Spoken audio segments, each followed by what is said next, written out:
Hi, everybody. Thank you for joining us on this Saturday morning. Not your usual show. We are not geared up to play Age of Sigmar today, as you can see. We will be back Monday for members, and we will be back next Saturday. And we're going to actually do some retro missions, so you want to check that out. We're kind of excited as we wrap up 3rd edition. But today is not so much about Age of Sigmar until after a conversation about Age of Sigmar. With Cire, who is also here with Hello. joining me. Hey, Cire, how's it going?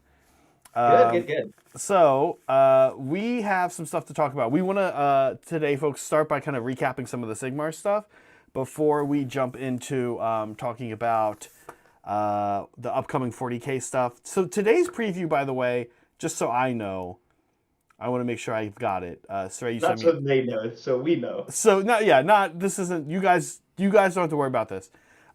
It's just like all the Warhammer universe stuff, right? 40K universe. Yeah. 40K. Well, no Most kill team. most of it. Most of it anyway. Yeah. Okay. Okay. We're gonna get back to that. Let's chat a little The bit. chair's not empty. It has Bartok in it. Sorry, someone said the chair's empty. Yeah, Bartok's Bartok fine. is actually down in the chair. I explained this earlier. It's kind of funny. I actually, with Meg out of town, we actually, you really want a second person to help you focus the camera. So I keep putting Bartok in the chair to help me focus. He's like very cool with it. I set him there. He looks at me, literally. He sits up. I focus, and then he like lays down and just sits here for the rest of the stream. So he's a good guy. Okay, let's chat. Let's chat a little bit of Ruination Chamber. And actually, sorry, I do realize that I actually want to pop out the chat after all. There's a good reason to do that, which is so that I can see the chat. One sec. So that I can see the chat. Yeah. While he's doing that, I'm going to ask, okay, what is everyone's predictions for the 40K show? It'd be kind of weird to do predictions for the AOS show, since we already know it's out. But Yeah. What do you guys think they're going to cover for the AOS show? Yeah. AOS show that was yesterday. Yeah. Okay. Yeah. Put your long shot in chat. What's your long shot? Your Guess for long today? shot. Yeah. Okay. Saray, let's chat Ruination Chamber first. We're gonna go down the order that they came out Yeah. in the preview. We're not gonna watch the video here. Right out of the gate, Lord Vigilante Gryphstalker. What models you? Well, yeah. What models from? Saray, you're a hobby guy. I want to know what models you like the most. How you feeling about the Stormcast in general? You and I, mostly you, have painted the studio Stormcast army. Yeah. I'm guessing when we get this box, we'll probably divvy it up a bit. Yeah. While we'll be passing all the Skaven to Brad. So Putting him in a hole. yeah, literally. All right, Brad, here you go. So what do you like about the Stormcast line? So I like this more like slimmed down, almost. I mean, everyone's saying it now. It's the Dark Soulsification of AOS, and I love it. It's like a little bit spookier, almost. Does that make sense? Like Yeah. this Gryph-hound compared to the old one is like kind of lanky, His and claws don't. His claws look more real. yeah, more awful, Like, but in an awesome way though. have you ever had like a large dog put his like paw on you, A greyhound, yeah. and you're like, I'm not super into this actually. You like, yeah, that looks like this guy. Like, I'm sure he's a good boy, but like, your Stormcast, you walk in your armor and he like reaches up and puts his paw on you. You're fine. But if you're a normal person, you're probably dead. Yeah, I don't know. There's just something like more, I don't know, aggressive about this new style of Stormcast, which I'm very much about. If I would change one thing, and this is because the camera angle is kind of weird on this picture. You see that crest behind his head? Yeah, you don't love crests behind heads. Or I don't love you always have an opinion about them. him. I thought that this, if you look at it, it kind of flattens out the image. I thought he was wearing like a huge like crest on his head, like a crown, and I want that. I want a big, Oh, almost OBR style crest OBR or crown. like the I always forget their name. They had the helmet in the studio. It's that Zinch caught where it's like Yeah, yeah, built in. Yeah, it's very like Stargate kind of a thing. yeah, Yeah. exactly. like Ra. Yeah. Yeah, they don't do that a lot. They like the helmet backdrop, and I've noticed you have opinions on this a lot, and I can't say I disagree. Yeah. Yeah. Should we hit these super chats real quick? Yeah, we've got a few from some of our dear usual supporters. Liberty Fires can't go stream without reminding us Justice for Avatar: The Last Airbender animated series. If you're kind of dipping in and you're new and you're watching our show, this is Cire had some things to say about about Avatar: The Last Airbender about 2 months ago. Basically not putting it in an S tier ranking. And Liberty has not let him live that down. And it's kind of been like, it was funny, and then he was doing it, and it was like, oh boy, here that is again. But then he kept doing it, and for me, it's gone funny again. Yeah. And thank you, Broken Chef. His 9 months. If you are a member, you have free super chat 1 a month that we have turned on. He says 9 months. I support liberty and justice for Avatar. See, it's like a thing. Okay, and then here comes Polychrome, justice for King Crab. Thank you. Thank you, That's Polly. the real injustice. I won't go into this one too much. I had some apparently hot takes on a BattleTech miniature, the King Crab. I can't imagine, too many people coming here for a 40K preview show would know what this is. But if you do play BattleTech and you like the King Crab model, just know that I hate it. Broken Chef, thank you so much. Broken Chef says Skaven, chat Skaven is how they are awesome. Yes, we're getting to Skaven. Oh, we will get to them soon. Thank you, Broken Chef.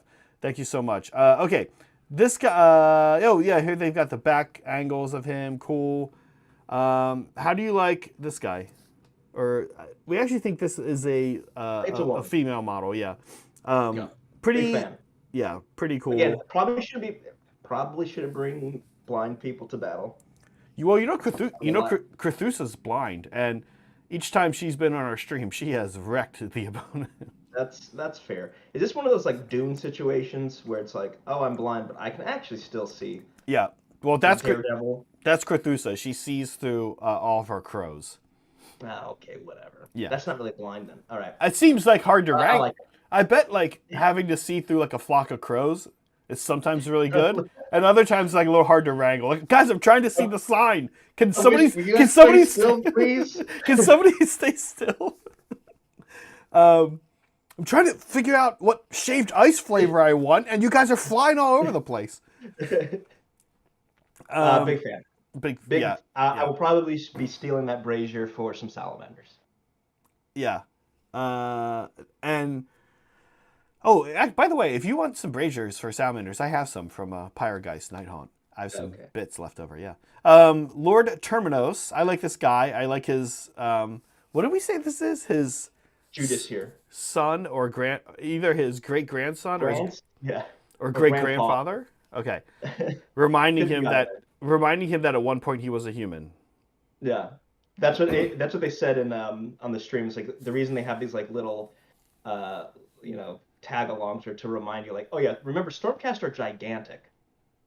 Yes. Don't forget that. They're showing the size, yeah. Yeah. It's kind of funny how you do forget that, and there were not kind of normal mortals in Sigmar until cities. And our cities are based on these cobblestone, which adds a whole nother base height to them. But when you actually see this, and I bring this up because when we make terrain and we use some terrain pieces and you see a door in the Age of Sigmar universe, the two things I always grab and try to compare are either one of my cities models or one of my witch elves. Witch elves are also super tall because they're all like, lanky, and they're also up on a rock all the time. So it is kind of nice to see this guy. Yeah, I mean, this guy... Dude, the axe design is amazing.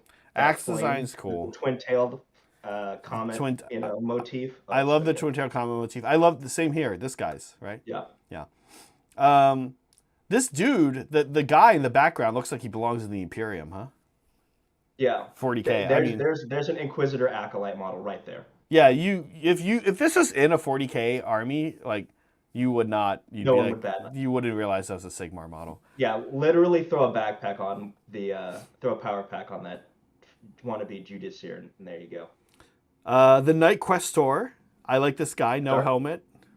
Oh, it's a Dark Angel. Yeah, yeah, yeah. No, again, super cool. Loving the brazier. This is my favorite rendition of this model because I know this has had like 4 different models, hasn't it? They've had like two I think at least 2, but commemorative series. yeah. Yeah, there's been like, yeah, this is like the best version of it, I think. This guy looks cool. We don't get a lot of Stormcasts without their helmets on. We do get some, but yeah, I'm digging this guy. I'm not sure which of the heroes is my favorite. It's probably the mounted one. Yeah, it's gotta be the Griff guy. Yeah, that guy's just amazing. yeah. Okay, then we've got like the units, right? We've got the Reclusians. Here they are. So you get a unit of 3 Stormcasts and 2 humans. Yeah. Once again, the humans super cool. Once again, the humans The meat shield, yeah. What's that? The meat shield. The meat shield, yeah. Yeah, Definitely. you know when you take wounds, you get rid of them first. Yeah, you're like, oh, I need some human to be here to remind me that I'm human. Oh God, he's got. Oh, he died. Destroyed. And he's like, oh right, that could have been me. Thanks for the reminder, Gramps. Yeah. I know, right? Like, what is what is? Oh my gosh. Okay, so yeah, that's him. I guess these guys will die first. I'm actually curious. You know what Sigmar has been doing a lot of, actually, though, Cire, is that they give you marker models that actually don't have rules. And my guess is that these guys might be that. Like, the unit only has 9 wounds, or like if they're 3 each or whatever. And these guys are just there, and it's going to be like their markers or something. Yeah. I don't know. We'll see. I also appreciate, as a Custodes enjoyer, I appreciate that they're making the conversions even easier by putting the Misericordia, the little knife that all the Custodes get. Oh yeah, there it is. They all have. Thanks for making that conversion even easier. Yeah. Okay, here are the prosecutors. There's a lot of hot takes one way or the other on the prosecutors. How are you feeling about the prosecutors? So they don't have a 4-up anymore, but they are still 2 wounds. It looks like. Oh, they have 3 up, 2 wounds. Wait, they're 3 up now. You're saying? Yeah, the 3 up, 2 wounds. At least that's what they showed on stream yesterday. That's good. They should have a 3 up. So they're still gonna get absolutely wrecked, but. Yeah, honestly, people don't like them currently, and I get why. We don't have any in our collection. But they have their current mechanic is they have like a spread out thing.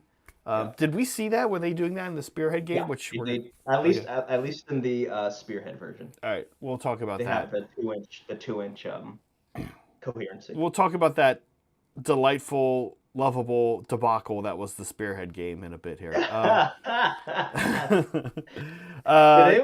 anyone in chat watch it? Yeah, did any of you guys watch the pro wrestling Spearhead game? No. We have opinions in both directions, I think. Yes. Maybe not what you expect. Maybe not what you expect. And then these guys. Who cares about these guys? Yeah, I guess. I do like the Liberators. I love the hammer as a weapon. I mean, it's Warhammer, right? Like, that's it. There's the Warhammer. There's the Warhammer. Yeah, I'm digging these circlets. I think someone else had mentioned circlets. Kind of a new aesthetic they were saying for Stormcast, which I appreciate. What is a circlet? Like a crown. Oh, right. This guy doesn't have one, but these two do. No. Yeah. Okay. Yeah. Overall, pretty excited about the Stormcast part of it.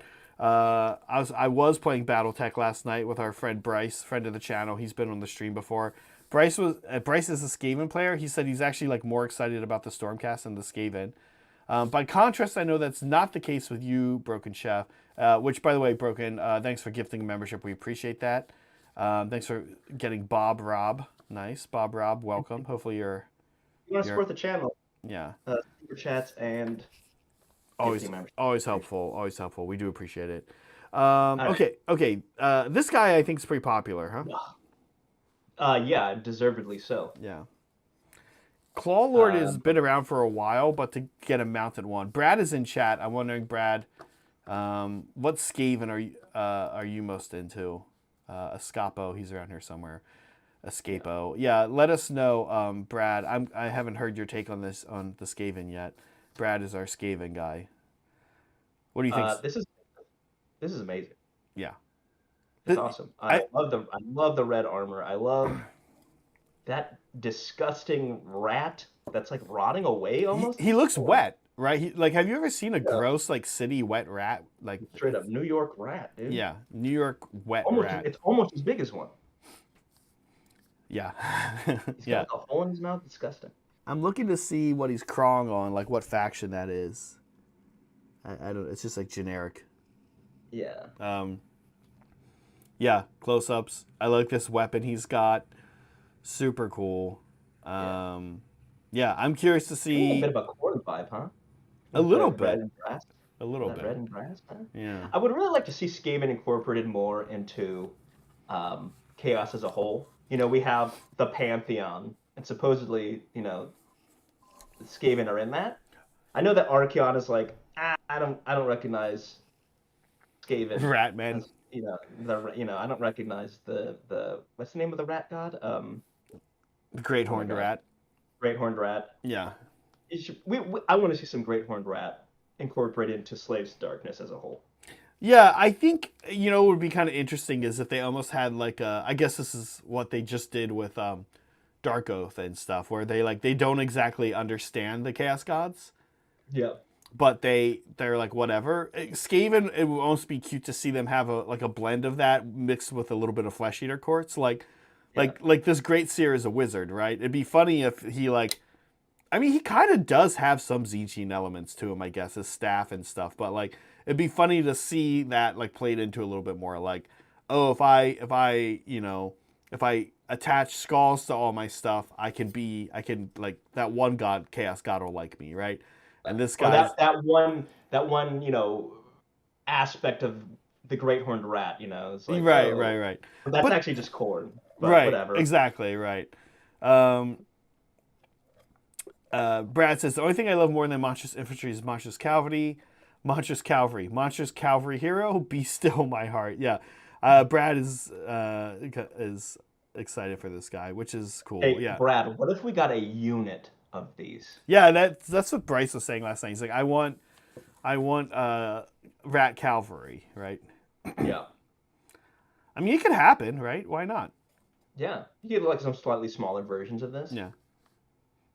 I mean, I want that for everything though. Every big monster they have, I want a generic cavalry version of it. So they have that Griff.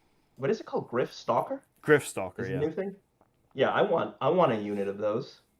Yeah. Whatever Abraxia is writing, I want a unit of those. Yeah. Abraxia's thing looks specific, but yeah. Well, yeah. Gracier. Yeah, this guy looks great. There's been a number of Gracier models. I think this is, we were saying, Stephen was saying the other night, his favorite one. Yeah. Yeah. Was hearing some people not a fan of the base though. The tactical rocks. The tactical rocks are getting to be a lot, but I'm still okay with it. I haven't seen one. Yeah. Tactical bell.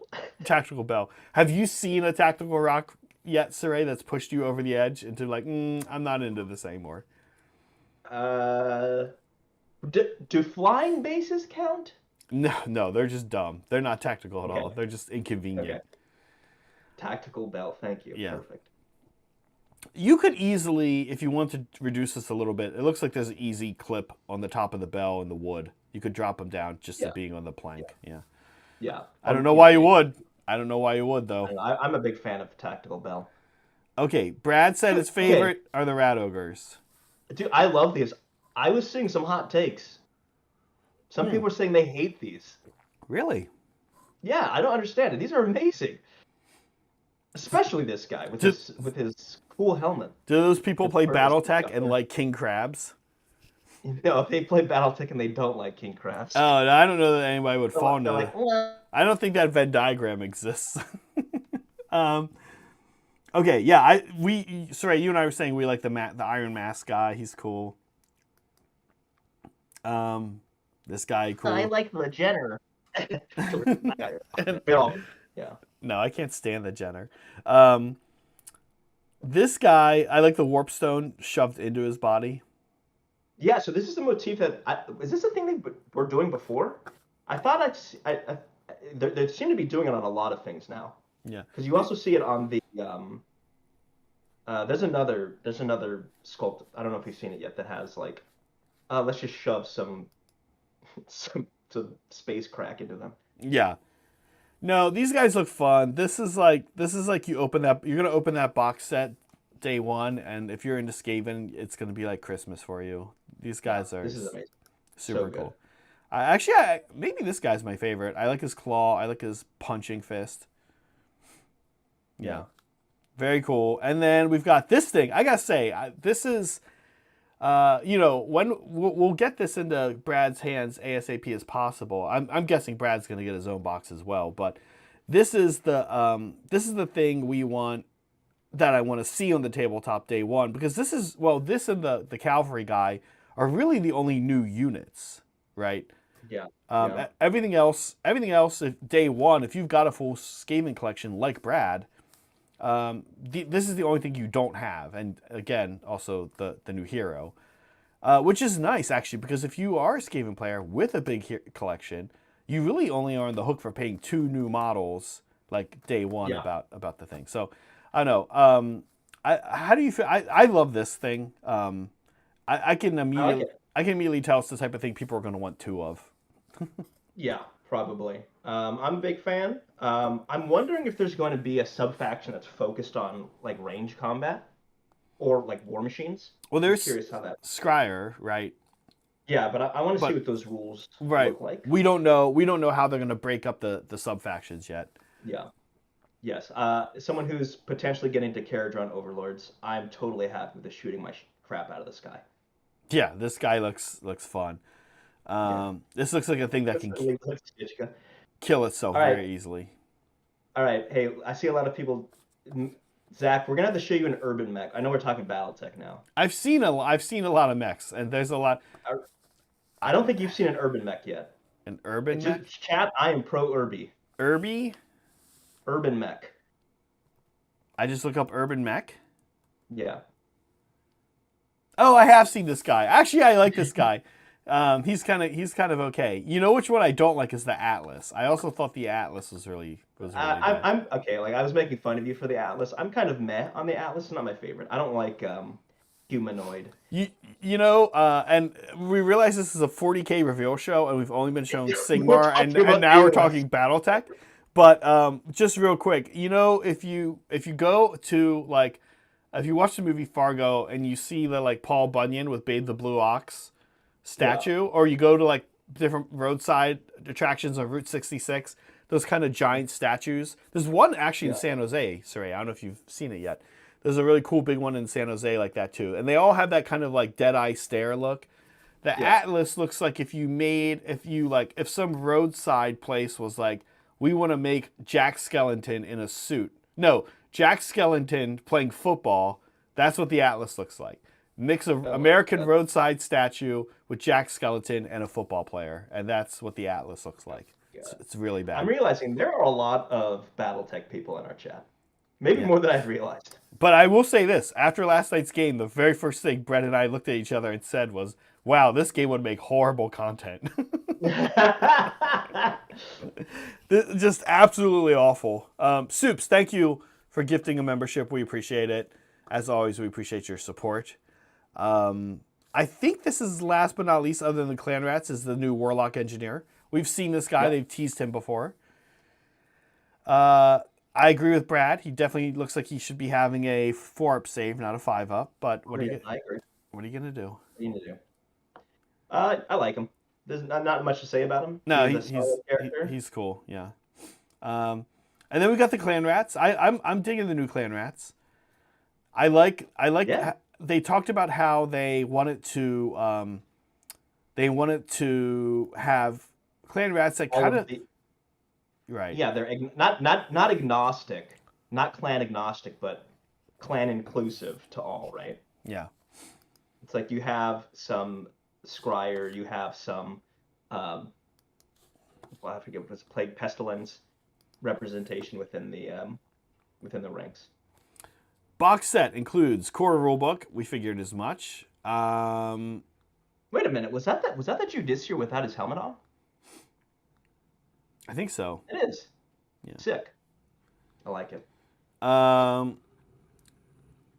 Yeah. I actually don't own an AOS 3rd edition core rulebook. I just have the General's Handbooks, which have all the rules. Good. So this will be the first time I actually own a core rulebook for AOS. More. Yeah, kind of excited. It's going to have... this is interesting. It has General's Handbook cards. What do you make of this, Cire? There's some big old cards. Yeah. I guess that... I guess that means the book is probably still going to come out. I don't know. Yeah. I like it. It makes things even simpler. It's just like, all right, here. Yeah, you put the mission card I don't need down. the rest of these cards. I don't need to have the whole book on me. So. Yeah. And then it comes with the spearhead stuff, which let's actually just jump right into that. Because we absolutely want to chat a little bit of predictions on the show here, which is... Yeah, we want to jump into those wild predictions. Should be starting in 15 minutes. Okay, so before we talk about the Spearhead stream, of which I have to confess, I'm not sure how much about the game I really learned from it. This is the new box. It comes with the book, cool.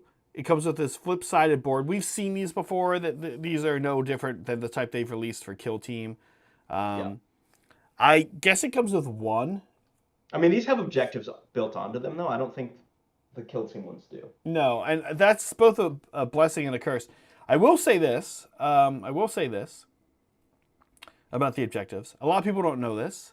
Two of these if you put two of these together, it is the size of a normal AOS game. Yeah. And the objectives make that a little bit of a bummer, because if you and your friend both get a box and you trade your Skaven to them and they trade their Stormcast to you, and then you two also realize you have enough forces and you also now don't need to buy a mat or something like that, you have this. But the objectives being on here kind of screws with the visual. You'll have to put other objectives down when you play your mission. And there will just be like, spheres everywhere, tiles, circular tiles all over the mat. So that was kind of one of my first thoughts. I was like, and to be honest with you, I've played games of 40K on like two of these Kill Team. Take two of these and it's fine. It's like, oh, I'm playing on cardboard. I'm not playing on a neoprene mat. It's actually fine. It's totally great. And the mats are great. These cardboard things are sturdy. They're super detailed. If you're taking care of them, they'll last you forever.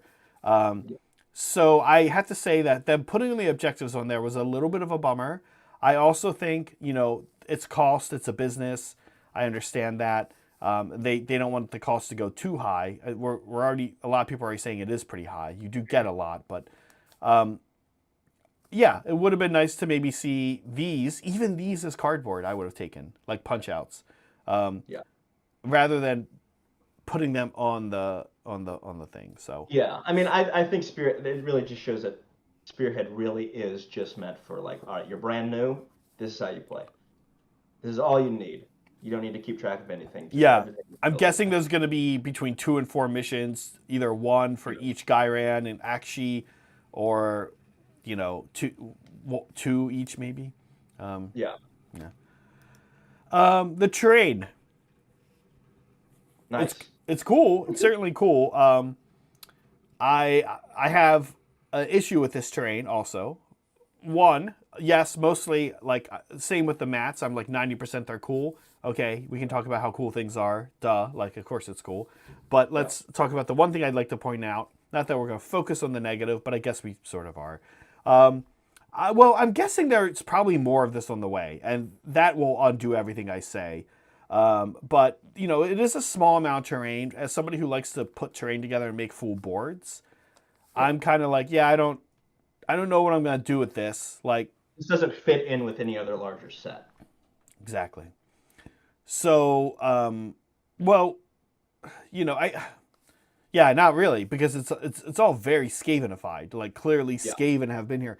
So I guess I'm excited that maybe there'll be some more Skaven, as Escapo says, as Brad says, more Skaven up to terrain coming. I hope. Um, I certainly also think, one of Saray, you and I are working on a Gloomspite Kits board. We put a vote up to our mandrills in our Discord. One of the Mhm. options was a Skaven Sewer Works. This could have been cool there. Like Yeah. if otherwise we're scratch building a lot of stuff, having a few pieces of this would be cool. Yeah. This would be easily incorporated to like an underground sewer. Yeah. But again, it's not part of a larger. And You and can't make a board out of this. and the problem is actually with that is even if you then do try uh to work it in, you're on the hook for recreating these warpstone things, right? You're kind of on the hook for like, well, why are they just on those two things? So yeah. Right. We got the cards. Can't complain about cards until they're useless 3 months in, but that's okay. Like right out of the gate, they're gonna be great. You got your Spearhead book. Yeah, I don't know. I'm weirdly positive about Spearhead. I think a lot of people feel like GW kind of uh, messed up Combat Patrol. Yeah. I'm hopeful. I'm a little more hopeful after seeing some stuff, After even if the stream yesterday was terrible. Yeah, let's chat the stream. Did anybody? Yeah, we're kind of curious who watched it in chat. I watched a bunch of it. I actually dipped into AOS coaches. He was having a watch along. I kind of dipped in there and hung out with him and some of his fans in their Discord. Also, a great Discord community, by the way. Yeah. And like a lot of us are saying, they were having fun. The production value, maybe AOS is throwing all of. Yeah, maybe AOS, or sorry, GW is throwing all of us who are trying to make a job out of streaming Warhammer content. Maybe Throw us a bone. maybe they're throwing us a bone by being like, "Hey, don't worry, guys, we won't be that good at this." It was pretty obvious that they went live without the player mics working. I think they wanted to talk and then toss it to the players. We did this at Maelstrom Mixer, but they didn't seem great at it, and it became kind of obvious, I think, early on that they didn't have audio for the players for a while. They didn't have it set up, or it wasn't working, or something. They waited till I'm sure they're probably not even reading chat, but they waited for chat to become pretty belligerent about we want to hear the players, like shut up and go to play, which is they. Yeah, of course, their chat, they don't have lovely fans like we do, right? Lovely chats like we do, but of course they're going to go belligerent quickly. But man, they really let them get that belligerent. It was kind of ugly. So I don't know. Yeah. There's a lot of questionable decisions. Like, why do you bring on two celebrities who are entertainers and then don't don't make them the center of attention? Then you have two casters who are fine casters, are fine with Yeah, I like Paul. fine casters, but they clearly didn't really understand Age of Sigmar. I think at one point they were talking about heresy. Like, yeah. I mean, I guess who are we to talk? We're talking about BattleTech.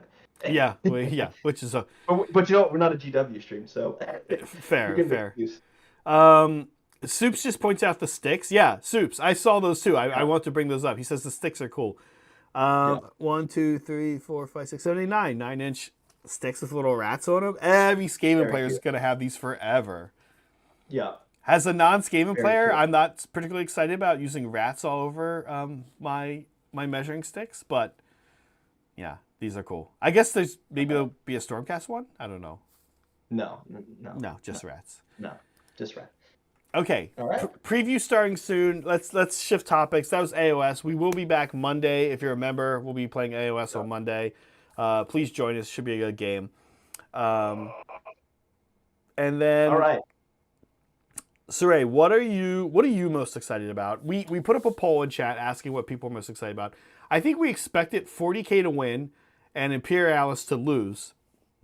But in typical Zach style, I issued a challenge in the poll, which I said Imperialis, haha, yeah, right. So it is actually in second place. Of course. Yeah.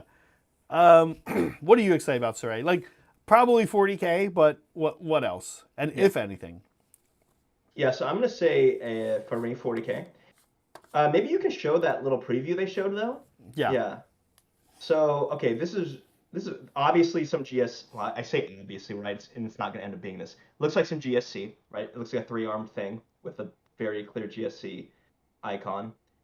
Off to the right, I think that's a Thalix, a Thanatar. That's the 30K Mechanicum. Yeah, there you go. Now this Yeah. is still. I'm wondering if there's going to be a new variant of this. I think Huge, we're going to talk about long shots in a minute. huge, I'm pretty thinking, big model, by the way. yeah, pretty huge. Are we seeing a plastic version of this? Are we seeing a dark Mechanicum version of this? That Uh, was kind of, a few months ago they kind of previewed something for Mechanicum. So, are we seeing dark mech or is it just regular Mechanicum? And then on the left, I think that has to be Necromunda, right? I'm seeing like a cyber suit, like a suit with like stilts. Looks like some like hydraulic stilts. well, we've seen stilts before. Oh yeah. Oh, they're not So, ready for. Oh, Bartok. hey, Bartok. Chris, thank you for gifting a membership. We appreciate that. Bringing Mookie into the fold. We appreciate it. Thank you, Chris. It's good to hear from Thank you. you. Yeah, I have no idea what the thing on the left is. I could speculate wildly. Meanwhile, the thing on the right is almost too obvious of a Gene Stealer cult. Yeah. And I've got to say, Gene Stealer cults are a cool faction, but man, like, how many more characters do we need for Gene Stealer cult? Seriously, yeah. I don't know. I mean, look, a good model is a good model, I guess, but Fair. And but you and I were saying before the stream, we were saying the line almost feels complete. Like, yeah, oh, I brought up what I've been wanting to see. I brought this up yeah, years ago back at Titans. What I've been wanting to see is like a repurposed rescue helicopter. yeah, So like a little hover flyer. It doesn't, they're not really doing the flyer rule thing anymore, but that's okay. They can do like a, just off the ground kind of a thing. That was like, a rescue helicopter ferrying supplies, yeah, something utility the background of this faction is that many of them come from mining, right? It'd be kind yeah, of cool to see more of them start to come from some logging, yeah.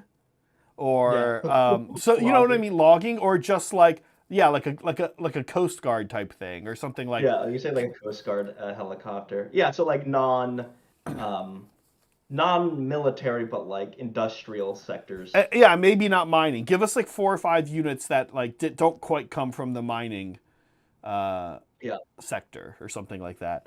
Um, yeah, so yeah, I think you're probably close to right on all three of these. yeah. They But didn't. what this isn't showing is I think a lot of people are hoping for Blood Angel stuff. Mm, I'm thinking maybe we'll see that. I'm not 100% sure. I feel like they would have maybe led with that, or they would have previewed something for that, not a GSC model. okay. Um, so I think people were kind of hoping for some Blood Angels. I don't think this is a big enough event. No offense to Dallas Open. I don't think this is big enough to show Emperor's Children yet. Mm. But never say never. We might see a little something. I mean, I kind of wonder how much do they care. Yeah, oil rig, gnome, Chomsky, exactly like an There you go. like aquatic oil rig workers. Like Oh my, that would be super cool. that's the helicopter I'm talking about, right? That'd be Yeah, like you really got cool your for that. underwater construction GSC, underwater welder GSC. Yeah. Um, so I don't know. Like, what would make me excited about 40K release? Like, what are what are your long shots? Say, what are you hoping for? What do you want to see here? Like out of nowhere, like boom. I mean, honestly, I don't really know. I mean, we already seen chaos, so like, there's nothing coming there. I mean, dark mech, either in Heresy or in 40K. We're not gonna see that. We're not gonna see that in 40K. Frankly, I think that's like we have long shots. This Yeah, is like this is not even in the same. You know, yeah. Mine there's is a Hail Mary, and then there's like a different sport. This is a entirely different thing. mine is similar. Mine is like, all right, back to GSC once again.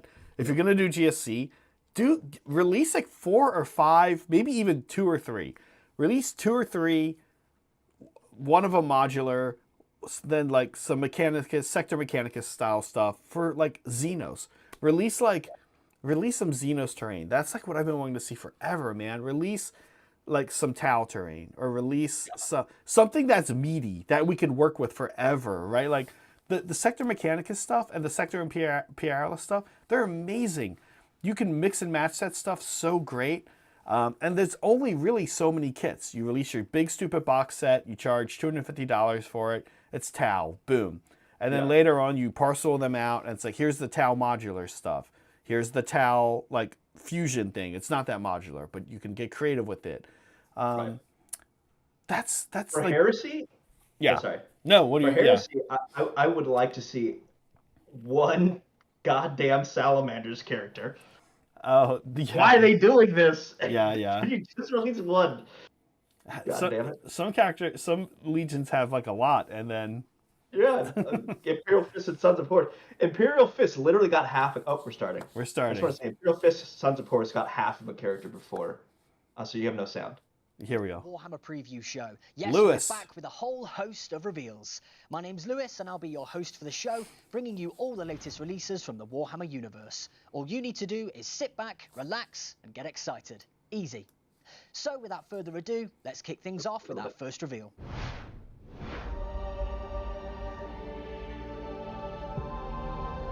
All right, sisters.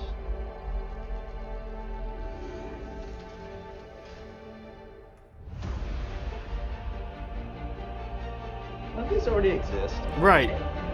No, sorry. Wait, these. What is this? Is this like an elite version of them? Yes. We have not been playing enough 40K.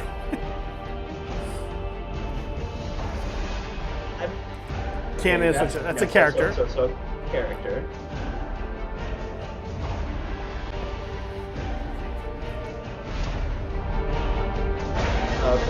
Oh, it's just her, but they're stronger with everybody else. Okay. That's cool.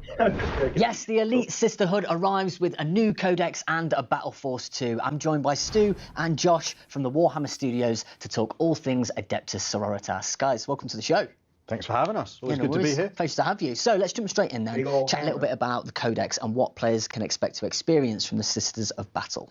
Yeah, so for people who don't know, the elite forces of the ecclesiarchy, so the kind of imperial faith, a whole warrior sisterhood, equipped in power armor, and this is a really great codex and a great miniature release for them. Nice. And they've got some new detachments as well. Fine, Tell us a right? bit It's about like- that. Yeah, so Yeah. now, of course, with the You indexes, get you get one a detachment. character. In the codex, you've now got a choice of reason 4 to different pick up detachments the to play codex. through. Okay. Yeah. One of the detachments stays very similar to the index, so if that's how you loved I playing imagine your Sisters Army, Sisters players you are can more continue to excited enjoy about it.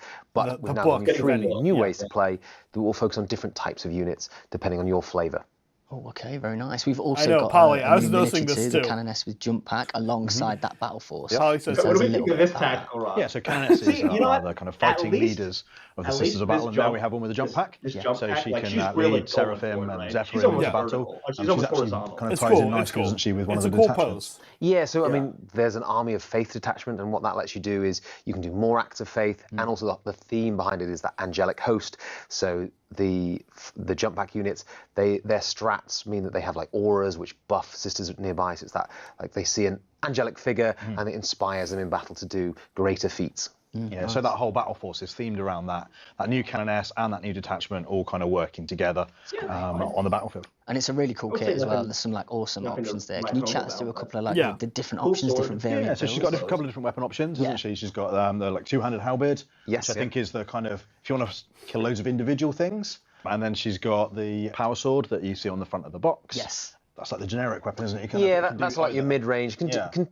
target most types of units, and then also she can have a pistol at the same time with the power weapon. So if she wants to add a bit of shooting to a Seraphim unit, they're more of a shooting unit, she can join them. Whereas probably if she's going for the two-handed weapon options, she's probably going straight for combat in those builds. Okay, nice. So chat to us a bit about the Battle Force. Lewis as is well, like, 'cause, okay, Canoness nice. is I've never completely played like any of Battle these Force, games so talk to in us a my bit life. about Yeah. those. So as Josh was saying, it's kind of themed around that angelic host idea. So I do love a load Lewis. of Seraphim, Zephyrim, and then it's got the Exorcist as as well, hasn't it? Just so it's got some kind of long-range punch. Yeah, to give you some options other than just charging headlong at the opponent, you've got some range as well. But I mean, the great thing for us is SodaStream, what do you guys think about SodaStream? SodaStream? Now adds a brand new Thoughts on option. SodaStream? Those New poll? angelic units only had Saint Celestine before that could lead them, and she was an epic hero, so you could only take one. Whereas now you can take multiple, if you want to, multiple canonesses with jump packs, leading your host of angelic figures. Yeah, you can really lean into that particular detachment, can't you? And as Josh was saying earlier, there's a couple of other detachments. There's There's the quite a Penitent lot of Host, isn't there, manspreading which is going the on the kind of couch. archoflagellants. Yeah, if you want to punish yourself and you're like, oh, that's the, okay, I'm going to go down the penitent route, or you want to go down all the little walkers they have. There's also a detachment, if you, from the lore and background, the Sisters of Battle rely heavily on bolters, melter, and flamer weaponry. There's a detachment that's built all around bringing those weapons to bear. And then also, as I said, there's, if you like the playing as you currently do, that's still fully supported as well. Yeah, and they still have Acts of Faith, don't they? That's still their army rule, Yes. Which is kind of tweaked and updated from the index, but still very similar. So there's lots of things there that kind of existing Sisters of Battle players will find familiar, but also some great new things that the new Canoness kind of opens up some new ways of playing, doesn't it? Yeah, exactly. That's great. One thing I really want to know is some of your top highlights from the Battle Force or the Codex as well, or both. Lewis, I mean, for me, it has to be the new Canoness. I mean, just that there's such a cool model, the weapon options. I think there's lots of choice between all, but the Hellbeard is going to be the winner for me. It just looks so cool. So. Yeah, I think for me there's a spread in the Codex which kind of shows, I guess, the kind of organisation of the Adeptus Sororitas, and I think that's it's really interesting when you get to see kind of how your miniatures on the battlefield kind of fit into kind of the wider structure of like a military force. Yeah. And the guy's done a really good job of kind of presenting that and kind of showing how it all kind of fits together into the kind of the structure overall of the Sisters of Battle. So I think that's a really neat feature of the book. Nice. Well, Stu, Josh, thank you ever so much for coming in to chat to us about all things Sisters of Battle. Don't go anywhere, Warhammer fans. We'll be right back with some more news from the 41st millennium. Okay, here we go. There it is.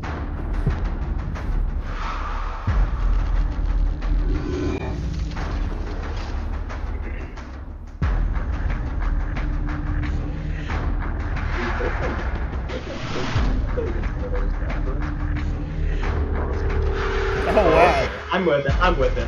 Yeah. You know what? I'm with it. Oh, that's cool. I was expecting big brain moves. That's pretty cool. All right, you sold me. Yeah. I thought we couldn't have the most ridiculous characters. They pulled out the big brain move. That looks like a cool box, too. Just when you thought one codex was enough, the Gene Stealer cults emerge from out of the shadows to reveal one and a Battle Force box too. We're back with Stu and Josh from the cool. Warhammer Same studio guys. to talk all things Gene Stealer cults. Guys, welcome back. Thank you for having us. Yeah. Let's jump straight back in and chat about the Gene Stealer cults codex. What can players experience with this one? So it's a super fun codex. I think it's one of the most interesting kind of rules mechanics and things there's in it. I that one think with Necromunda model where kind of the guy cut has ambush a and the way that huge works is super interesting. Yeah, that's probably one of the most unique army rules in the game at the moment. So units popping up, you think you finally dealt with them as an opponent, and they come back again. It makes for a new challenge, definitely. Yeah, we really wanted to kind of capture that feeling of like a guerrilla war. You know, so your opponents kind of stumbled into this plot that the Gene Stealer cultists have been working on for eons, that suddenly comes to fruition. So really trying to capture that both in terms of the kind of background of the book, the artwork and stuff, but also like really importantly with your toy aliens. soldiers on the tabletop. Give us a Trying unit to give it that kind of guerrilla warfare feel. Yeah, nice. And with the codex, there's a couple of new detachments as well. Can you talk us through some of those? Yeah, so over to you, Josh. Yeah, so there's 5 detachments in the new book. Oh so boy, again, people are gonna riot. If you love how your People are current gonna index riot. plays, 5 there detachments? is, and one of the detachments still fits that theme. Tau and will let players, you continue to Custodes enjoy how you players. play. But what we've also tried to give you is a variety of units that you can now use in different ways. So be that you really like the bikes and you want to play like an outrider force and you're sort of circling around your opponent. You want to focus on combat heavy and hitting really hard with aberrants and pure strain Gene Stealers. You want to swarm over your opponent with hybrids and again drag Lewis them down is in combat. right there. There's that. There's lots of different We'll ways be to back. play in the new book. I think one of my favourites is the Brood Brothers. Yeah. So where you're kind of Genestealer cult have kind of infiltrated the local kind of PDF forces or Imperial Guard regiment, so players can still field that as well. I think there's No, I some think really that interesting exists. stuff in the book around that. I didn't You've see got a that. little I hobby remember seeing section that. at the end I showing know. you how you can kind Everybody, I of knew- convert up your models to I kind was of gonna show flip out that they've you're- got 5 they've kind of gradually detachments. taken over the Imperial Guard from the inside, which is super fun. And a ton of options as well. Yeah, and that's ton really, being from a 5. rules point of view, that's a really cool way of doing it as well, because what we've a lot of the allies normally are a much smaller part of your force, whereas with this codex, what it's allowed us to do is up to half of your army can be in Astra Militarum units, so that really lets you customize your force. If you've wanted to design an Imperial Guard force, maybe he's not quite as loyal to the Emperor as they once were. You can now do that to full effect. Yeah, super fun. So we've also got okay. a brand new miniature to accompany the battle force. Can you tell us a bit about the Benefictus? Yeah, the Benefictus. So the Genestealers are quite an interesting kind of thing in the sense that they kind of infiltrate other species' kind of life cycle. Yeah. And so some of them, the Genestealers, look very human and kind of like wander through society and no one really notices. Right. And as the cycle goes on, sometimes they kind of get these mutants and these other kind of things that appear. The Benefictus, I think, would definitely struggle to kind of stay concealed in Yeah, I Imperial think so. society with his giant brain. Wow, you can't even flip a So picture. he's a really, really fun new Yeah, it's character. like a He's zoanthrope. essentially like an anti-tank kind of mental brain blasting kind of creature, isn't he? Is what he does. Yeah, so I mean, he now has one of the strongest guns in the arsenal because he just mind blasts them, and so it's very good. It gives you a new option as a Genestealer cult player to tackle those either big monsters or big vehicles. Yes. And then what he also does, so he has sort of a dual role. He also gives the Unity joins lethal hits, which again is a great way of now a unit can try and tackle maybe one of those big tough units that it couldn't do before. So really that's how he synergizes into the army. He goes, okay, how can I crack big tough targets? The Benefictus is now opening up a brand new option for me. It's just blasting up tanks with some psionic power. Yes, Exactly. Psionic. And it's one of those things where like the Genestealer stuff's quite Uh, mysterious, and these kind Lewis of has mutants never played a appear game of 40K in the kind of before. Genestealer life cycle, kind of when they're needed. Yes. And so no one's quite sure like how does that work? How do they know Yeah. that now is the time to kind of deploy that particular type of character?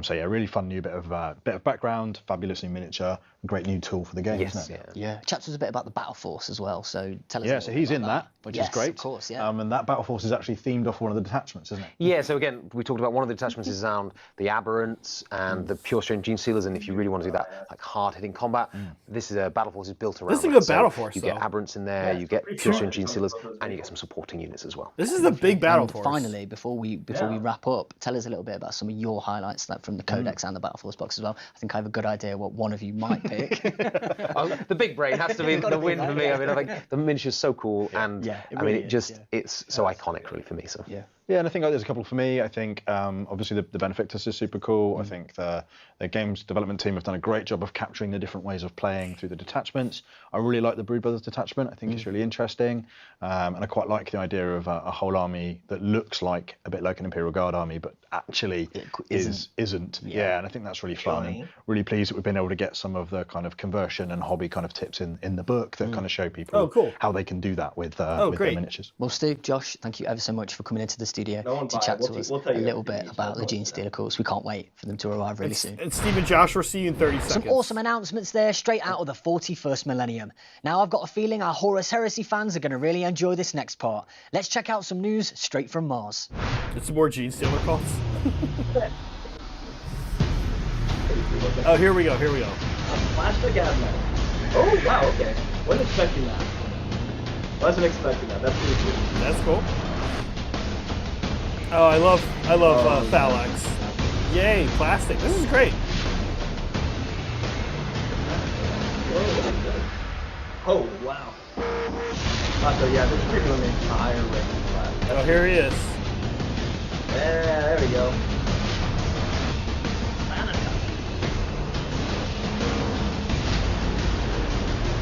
Oh yeah, these are fantastic. This is great. Happy to see it. Very great. Perfect. Boy, effect.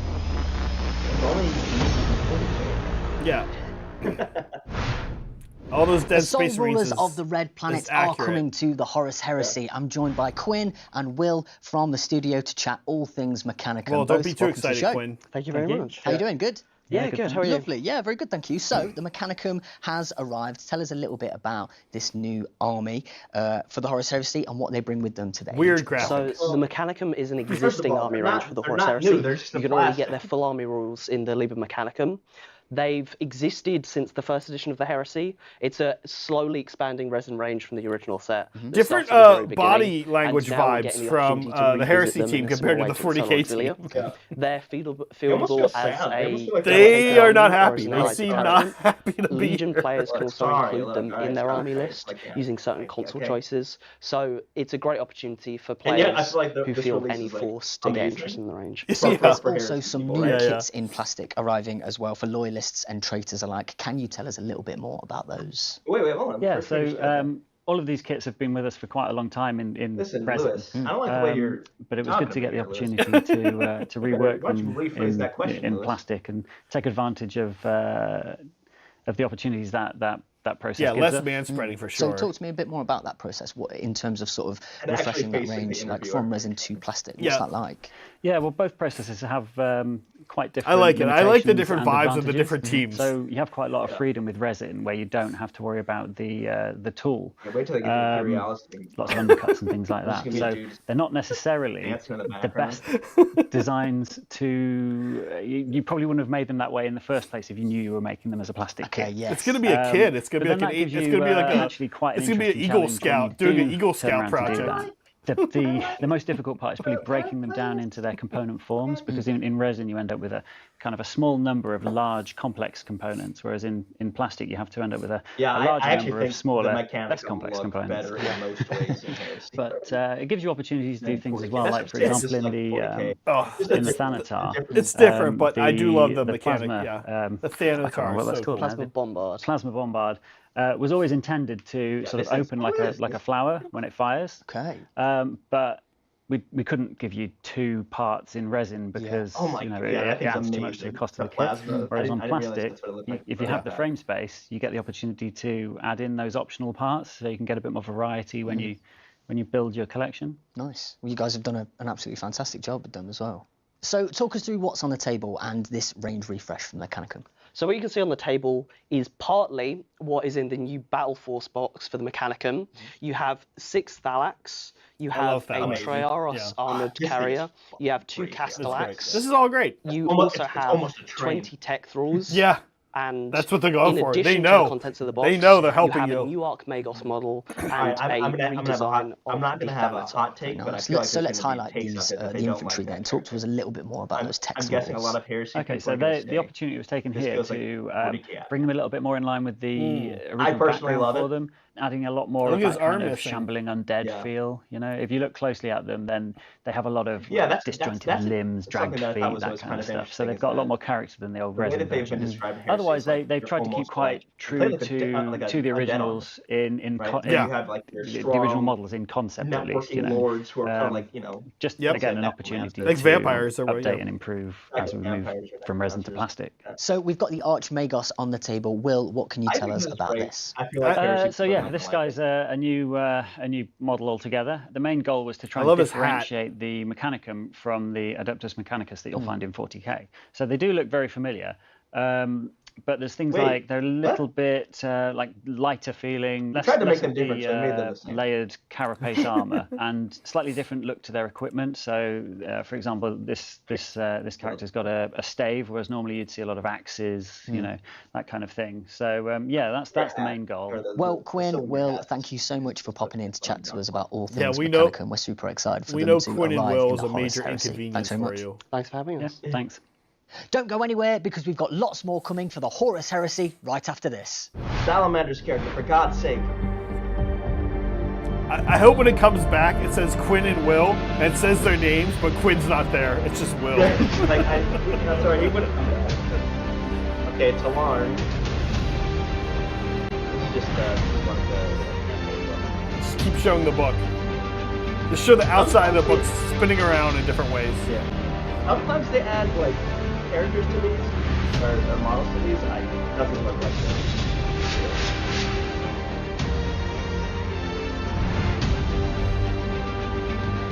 Okay. What is Imperialis?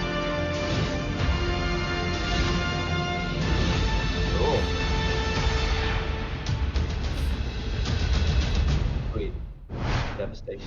Yes, a brand new campaign book for Legions my God, I almost fell Imperialis. asleep right Welcome there. back, Quinn, and welcome Dan to the show. How you doing? Not too bad, thank you. Yeah, good. Nice to have you. So let's jump straight in. Tell us a little bit about the Devastation of Talon. So what's broadly been known as the Battle of Talon refers to a roughly year-long campaign that takes place in the mid-years of the Heresy.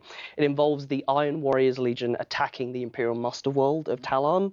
Because that's such a they get large-scale their campaign, asses we kicked. don't have the scope to go into that in any detail in a single book. Okay. So instead, the Devastation of Talon Sorry, did you say a focuses on the mustard planet? opening steps of the battle, which sets the stage for the later campaign. So that involves the Iron Warriors' initial attack on the world, the guerrilla war that emerges in the aftermath as the survivors fight on the surface in armored vehicles, and finally the main focus of the book, which I'd is a say it's conflict much more known as the Fall of the Imperialis. Sapphire City, Which is mostly which about is the the muster first production. large-scale surface engagement in which It's a the huge Iron Warriors mustard deploy pot. en masse to counter oncoming loyalist reinforcements.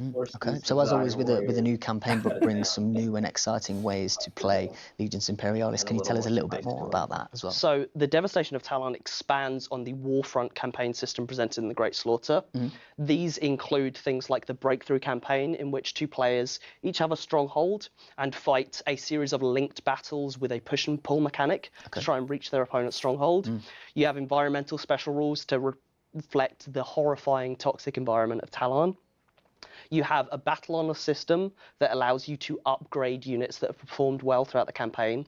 And finally, there's a new system called Formations of Legend, which allows you to recreate specific formations and divisions from the narrative of the book. Okay. Can you tell us a little bit about some of the miniatures that we might see sort of alongside that campaign book as well? So both the Space Marine Legions and the Solar Auxilia get reinforcements alongside the book.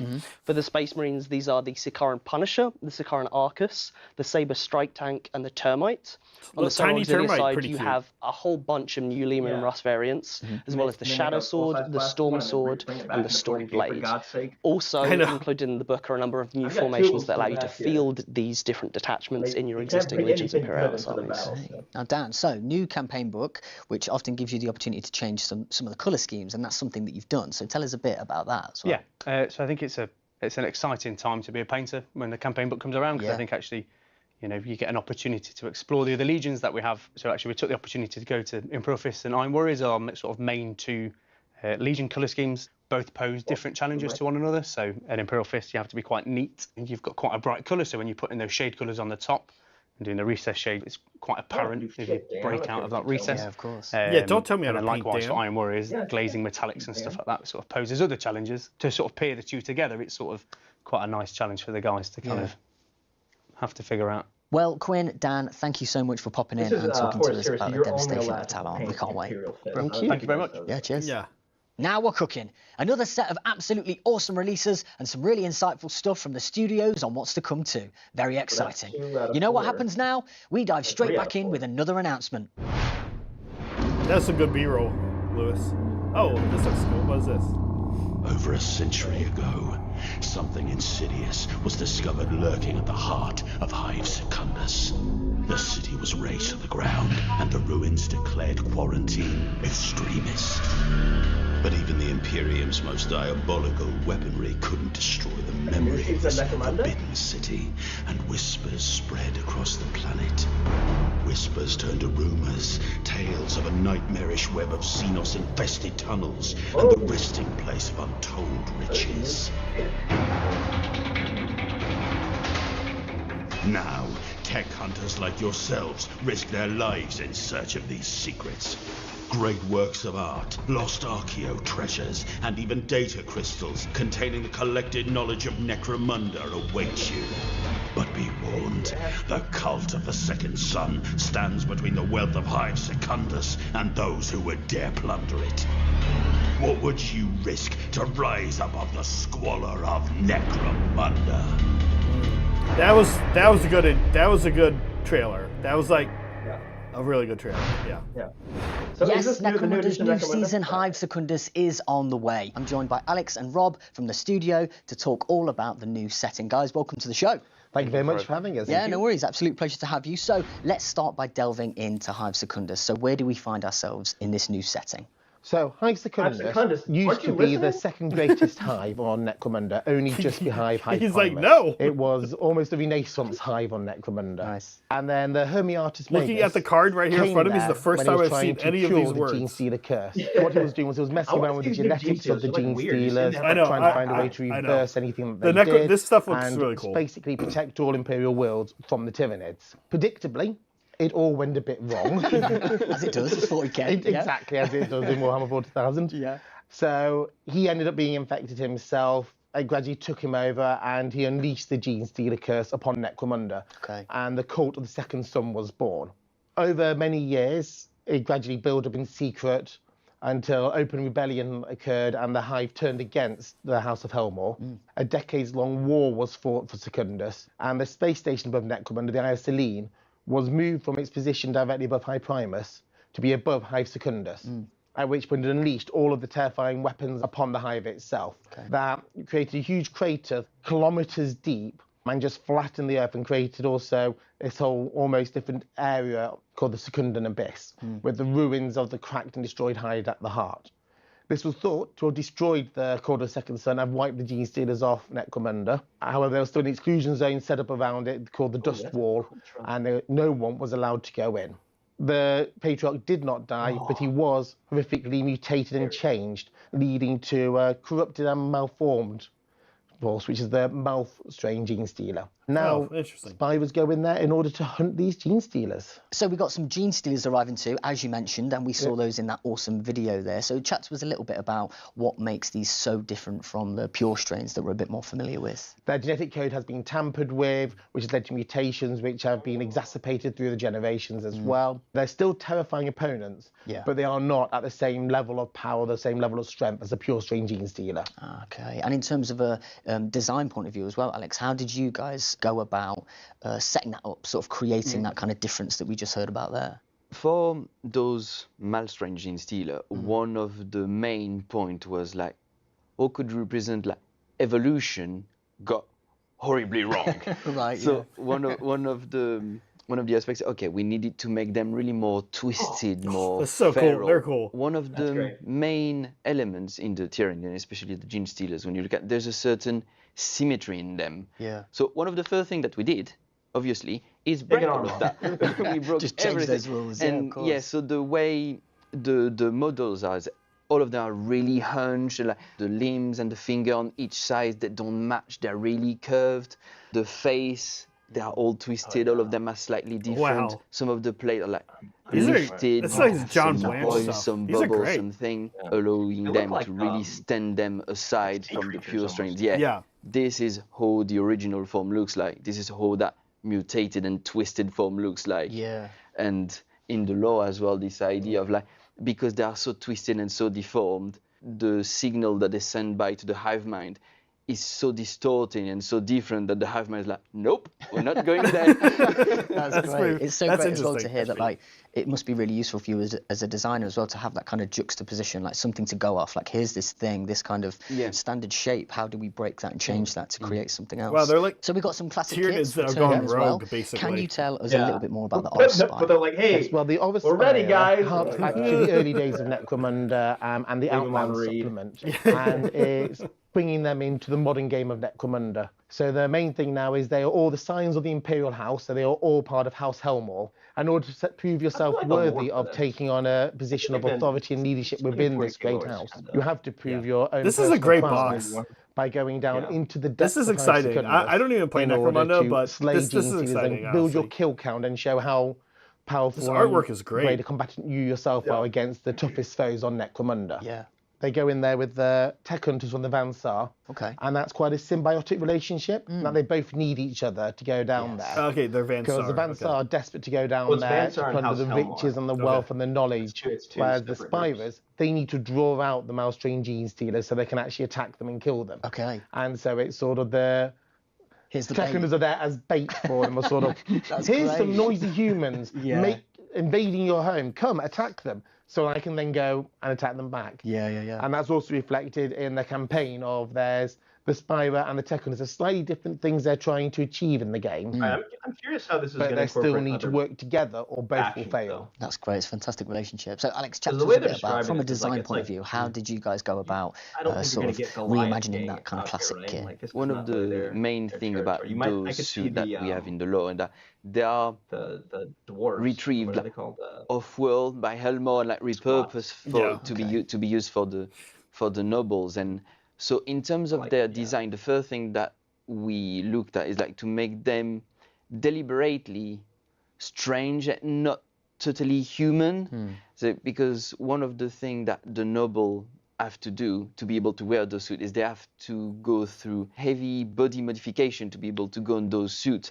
As you can see on some of the models, some of them have their lower leg amputated, they have like their spine reinforced, bones are stretched, so they can fit into those armor. So once again, showing that it's not totally human or totally imperial if you have to do that, right?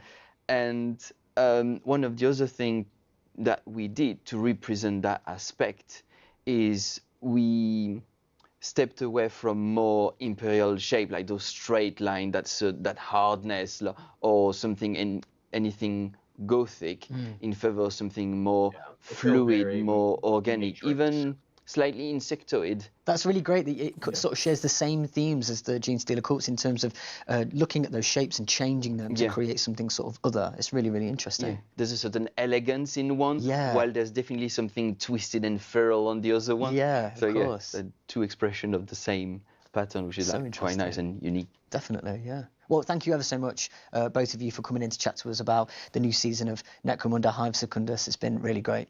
No, thank you It's been a pleasure. Thank you very much for having Thank you. us. Yeah, no worries at all.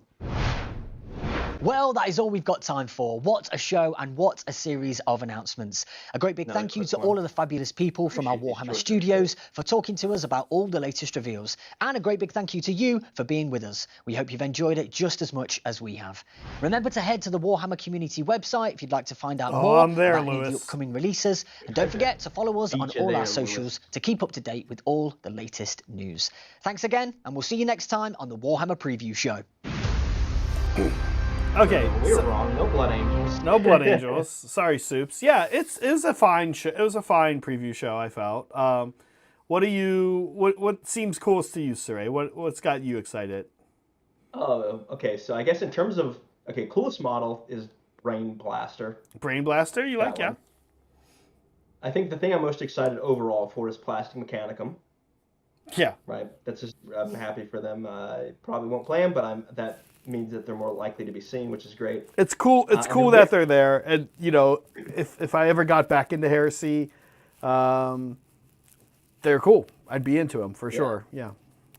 And like, I'm weirdly into the way the lore for this new Necromunda stuff. Like, I don't play Necromunda, but like, that's like a really interesting twist on the established lore for, especially. I mean, it's weird. It's like, you know, it's like we're getting new Tyranid Gene Stealer cult lore through Necromunda, which is interesting. Yeah, it's interesting. For me, again, we always talk about on the show just like game bandwidth and how many games can you really wrap your head around and get excited about, get involved in. And it's hard for me to imagine myself getting into Necromunda anytime too soon. But again, super cool, just like the Heresy stuff. I have to say, I was weirdly much more excited about the Heresy stuff and the Necromunda stuff than I was the 40K stuff. The 40K stuff, though, is small releases. And it's really all about, it's about the books and it's about those two factions, right? Yeah. But man, the Necromunda stuff, super cool. Yeah, weirdly like super into it. Yeah. Great. Yeah, I don't know, Cire, is there anything else we want to gab before we say bye to peeps? No, I don't think so. I think we got it. We will overall, like, it was a fine show. Yeah, it was fine. I think this season is really more, you know, it's Sigmar 4th Ed, so that's where a lot of attention is going, of course. But yeah, I mean, Plastic Mechanicum is kind of a huge release. Like, can't be not excited about that. And those models are so cool. And you know, to be honest with you, my guess is that they won't ever make it into 40K. I don't think they want to do that anymore. I mean, they're not doing it with Old World versus Sigmar.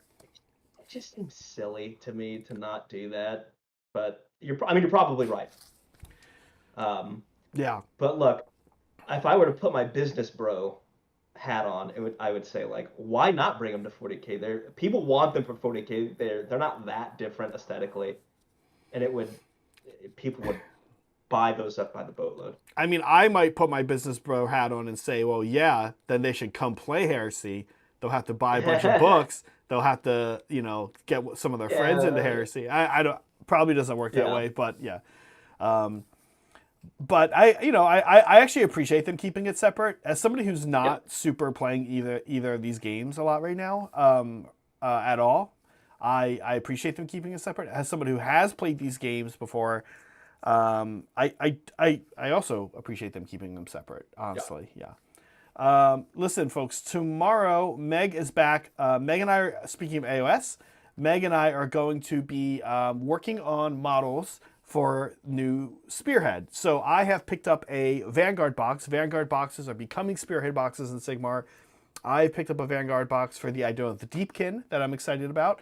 I'm saying that that's my last army I'm working on. I'm painting up. I'm playing. I'm good. I've got plenty of armies. I don't need any more. But that's it. And frankly, nobody else at the studio wants to play them like at all. So I'm happy to be that person. Meg will be working on her Seraphon. I'm not sure if she's painting or if she's assembling. But we're here. We want to chat some AOS. We haven't gotten Meg's take on some of the new models, so we'll see what she likes. Cire, anything else before we go? No, that's it. Cool. Thank you, everybody. We appreciate you dipping in for. We know there's a lot of different shows you can watch, and we appreciate those of you who dip in and watch ours. As we can say, be kind to each other, be kind to yourselves, always be creating. See you tomorrow.